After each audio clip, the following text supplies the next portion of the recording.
Hey everyone, it's Tom here with Travel Economics, and I hope you're all having a fantastic day today. So it's no secret that the cost of living in the United States and much of the West has been skyrocketing in recent years. And even many other places around the rest of the world are getting pricier too.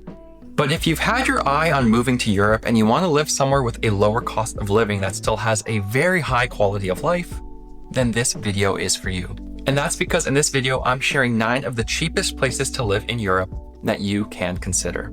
Additionally, not all of these countries are in the EU, so this could make the immigration process a little bit easier. And I'll also be covering some really important information like the cost of rent, general cost of living, what visas are available, the general expat community, and anything else you would want to know. Let's get to it. All right, guys, so starting off with one of the cheapest and in my opinion, best places to live in Europe is Greece. Now, Greece borders Albania, North Macedonia, Bulgaria, and Turkey, and really it is one of my favorite countries in all of Europe, and I think it has so much going for it.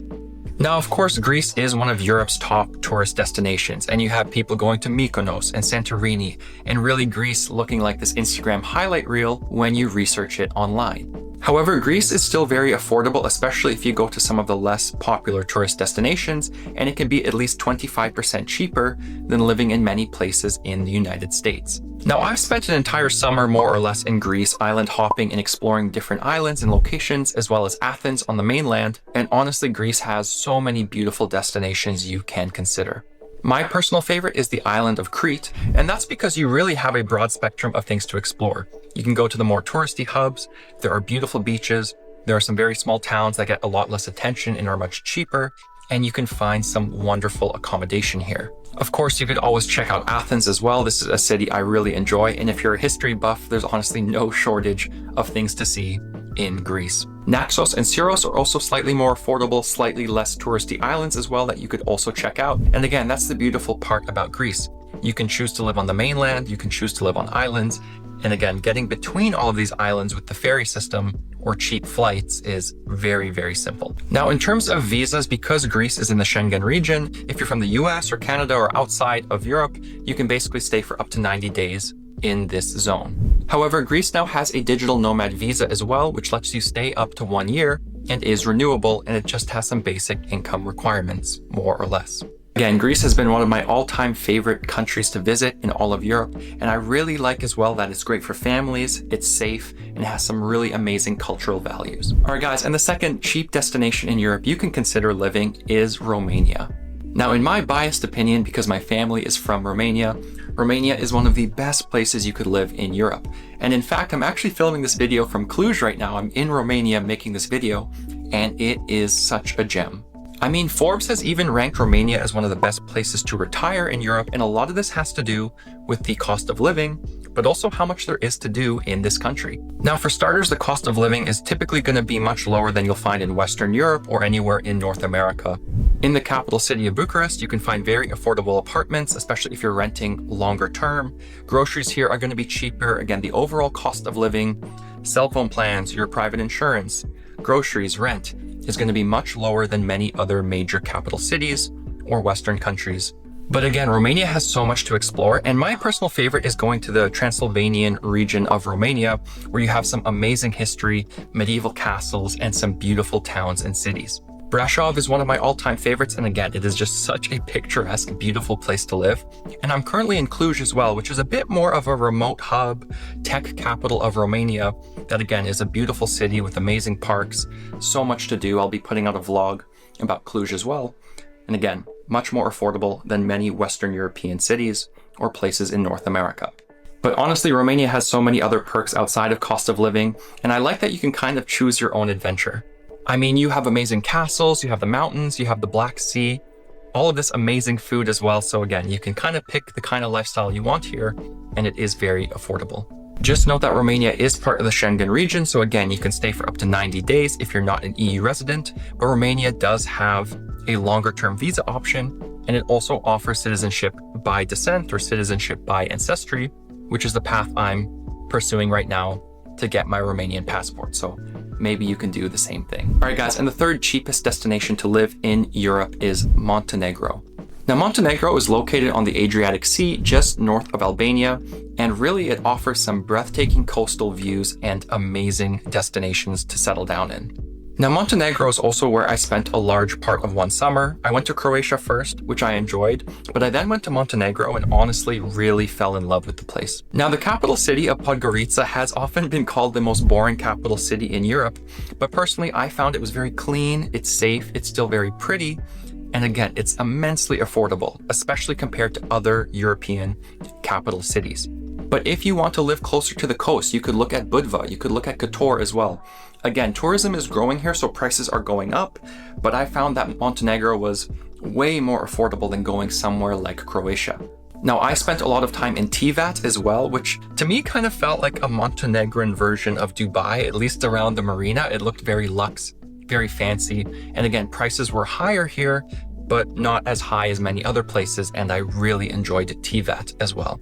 Overall cost of living is probably going to be at least 30% lower than the United States, maybe even lower if you go farther away from some of these touristy destinations. The food is also great. The people are very, very friendly. And overall, I think if you like somewhere like Croatia, but you want to go somewhere with a much lower cost of living, Montenegro is for you. All right, guys, and the fourth cheapest place to live in Europe is Albania. Now, Albania is below Montenegro and right across from Italy, and it's actually becoming more of a touristy hotspot in recent years, and it's somewhere I want to visit very, very soon. Now, in terms of overall cost of living, it's around 35% cheaper than living in the United States, and Albania also has some very amazing cities and areas that you can consider or begin researching. Of course, there's the capital city of Tirana, which is where a lot of people like to begin their visit in Albania. You can also check out Berat if you want to learn more about history and kind of have a bit more of a chill area. And then there's also areas like Saranda, which is a very beautiful coastal area. Now, another thing to note here is that Albania is not part of the EU, so you don't have to deal with the whole Schengen 90-day stay limit like you do with many other areas in Europe. Additionally, US citizens can actually stay for up to 1 year visa-free. So again, Albania is certainly an area you can spend a lot more time in with a lot of passports. But again, I would just spend some time Googling certain cities in Albania or certain coastal areas. It is a beautiful country. It really looks inviting, and it's no surprise that the tourism industry is growing there right now because of how much the country has to offer. All right, guys, and the fifth cheapest location to live in Europe is Slovakia. Now, once a part of Czechoslovakia, Slovakia borders Austria, Hungary, and Poland, and is another country with rich history and a growing tourism industry that should probably be on more people's radar. Now, according to the data I've come across online, the cost of living in Slovakia is around 30% cheaper than the United States on average. Now, in terms of areas to check out, of course, you could consider the capital city of Bratislava. This is a city with amazing culture, nightlife, and again, lower prices than a lot of Western Europe. Alternatively, you could check out Kausis, which is another popular city and destination that I've read a lot about online. And really, if you like beautiful medieval towns and you're kind of looking for that vibe, I would certainly recommend checking out Slovakia. It looks like an amazing country, and it's another one I'm hoping to visit very, very soon. All right, guys, next up on the list of cheap places to live in Europe is Hungary. Now, Hungary is located in Central Europe, and it borders Austria, Slovakia, Romania, and Serbia. Now, Hungary is another country with immensely deep cultural history. And it's also quite interesting. If you like Romania and the Transylvanian region of Romania, there's actually so much cultural history and crossover between this part of Romania and Hungary. Now, of course, in terms of tourism and what a lot of people know about Hungary, it mostly centers around Budapest, the capital city. Now here, the cost of living is again slightly lower than many other European capital cities, although it has increased a lot in recent years. Again, this is a tourism hotspot. It's kind of what happens when somewhere becomes very popular. That said, Budapest is slowly becoming a bit more of a nomad hotspot. It is also still an area where expats from around the world choose to live or at least stay for a long period of time. And it is an absolutely beautiful city with so much amazing architecture and history. Of course, there are other cities and smaller towns in Hungary you can check out as well if you want lower cost of living, but I definitely recommend starting your visit in Budapest and kind of going from there. Now, Hungary is in the Schengen region, so again, if you're from the US or Canada or outside of the EU, you have 90 days that you can stay here. However, in 2021, Hungary came out with its white card, which is essentially its digital nomad visa. Now, this visa is for remote workers earning €3,000 per month or more, and it can also apply for freelancers or business owners. It's valid for up to 2 years. You get your first year and then you can apply for a year-long renewal. So again, for a total of 2 years. Honestly, it's nice that Hungary is looking to attract more digital nomads. This is always a great sign for a country if you're looking to move there and you work online and this is something you're interested in. But again, Hungary has so much going for it. Slightly lower cost of living, amazing food, rich cultural history, safe, walkable cities. It really is a beautiful country. All right, guys, and the next cheapest place to live in Europe that you can consider is Bulgaria. Now, Bulgaria is in Southeast Europe. It borders Greece, Turkey, Romania, and Serbia, and it's actually one of Europe's oldest countries. It's also a country with a really diverse landscape and a lot to explore. I mean, there's tons of UNESCO sites, there's tons of mountains, there's beaches as well, so you can really kind of choose your own adventure when it comes to Bulgaria. In fact, a lot of Romanians actually drive to Bulgaria to vacation or to check out the beaches or to holiday there because, again, of the lower costs, the excellent service, and the beautiful country. Now, in terms of where to actually live, you have plenty of options. Of course, there's the capital of Sofia, which is modern. It has the mountains nearby. It has tons of co-working space, more affordable rent than you'll find in many other capital cities, and a growing nomad scene as well. Varna and Burgas are also beach towns on the Black Sea that are very popular you can also consider. And then you even have areas like Vankso, which is a digital nomad hub in the mountains that is famous for its ski resorts. Now, in terms of visa options, if you're from the United States, you can stay visa-free in Bulgaria for up to 90 days in a 180-day period. However, Bulgaria also has a long-term residence permit, which is for retirees, freelancers, or remote workers. So again, there are some ways you can actually stay in Bulgaria for much longer. The country is apparently planning a digital nomad visa as well. However, this isn't active quite yet, but again, it is a promising sign for the future. Overall, if you want a cheaper cost of living, great food, a mixture of mountains and beaches, Bulgaria could certainly be for you. All right, guys, and the 8th cheapest destination to live in Europe that you can consider is Poland. Now, Poland is located in Central Europe and it borders Germany, Slovakia, Ukraine, Belarus, and Lithuania. And really, Poland is another country in Europe that has some amazing and breathtaking cities that are also quite popular for tourists to visit. Of course, there's cities like Krakow where you have some absolutely breathtaking architecture and amazing history that again is a very popular destination for tourists. However, many students and nomads also go to areas like Krakow, so again, it's not just for a weekend visit or a holiday. You can certainly live there for longer periods of time. The capital city of Warsaw is also an option you can consider if you want a modern vibe and again, a larger expat community, more nomads, co-working spaces, and modern infrastructure. Or you could choose areas like Gdansk, which is a coastal, colorful old town and a more chilled out atmosphere than the busier, bustling cities. Now, in terms of cost of living, Poland is at least 30% cheaper than many areas in the United States. So again, you can certainly lower your cost of living, especially if you don't move to some of the most touristy popular cities. Honestly, I also love Polish food. I think it's such a great cuisine. And I have a lot of Polish friends as well, or people with Polish parents who were born in Canada or other countries. And I think they're very friendly people. And again, it's a really wonderful culture. Now, Poland is part of the EU. So again, you're in the Schengen region and you can only stay up to 90 days if you don't have an EU passport. Additionally, there's no digital nomad visa yet. However, Poland does have a long stay national visa, which is possible via study, business, or work. So there are some ways to stay in Poland for longer periods of time. I will say recently, Poland is kind of tightening its views and some of the laws surrounding immigration. They're certainly trying to limit immigration, unlike certain other countries in Europe. So we'll see what the future holds, but Poland, it's a beautiful country.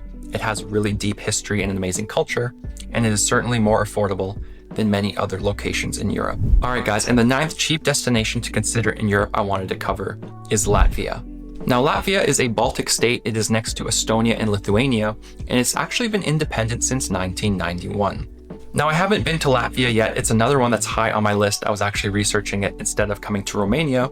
But again, it is a country with a lot to offer. For starters, data I found online says that the cost of living in Latvia is around 30% lower than the cost of living on average in the United States. The capital city of Riga is also a beautiful medieval town that, again, I'm super excited to visit quite soon.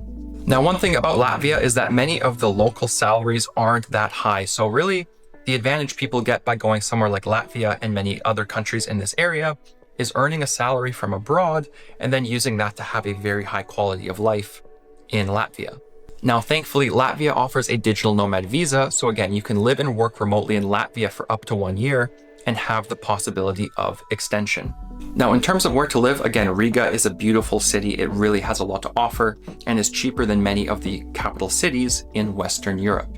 Mostar is another popular destination I've been researching, and again, this is more of a historic town that you could also visit and potentially settle down in. Overall, Latvia is certainly becoming more popular with tourism. It's also becoming more popular with digital nomads, so again, the future looks bright for visiting and staying in Latvia. But anyways, guys, that does it for 9 cheap destinations you can consider living or visiting within Europe. Now, again, guys, there are cheaper countries you can live in Europe or cheaper areas as well, but I kind of wanted to highlight a variety of countries, some in the EU, some outside of the EU, and countries where I think you have a very high quality of life. And of course, if you avoid the capital cities or the very touristy hotspots, you can definitely lower your cost of living by going off the beaten path a little bit. In any case, I'd love to hear from you guys as well. What do you think are some amazingly underrated, cheap destinations in Europe that should be on more people's radar? You can let me know down in the comments as well. Honestly, I'm having a blast right now here in Romania. It has my vote, but there are so many amazing destinations in Europe that you can consider. But yeah, that really does it for this one, guys. I hope you have enjoyed. Thank you so much for watching and the support in the comments as well. It really does mean a lot. I hope you all have a fantastic day and week. I'll catch you guys in the next one.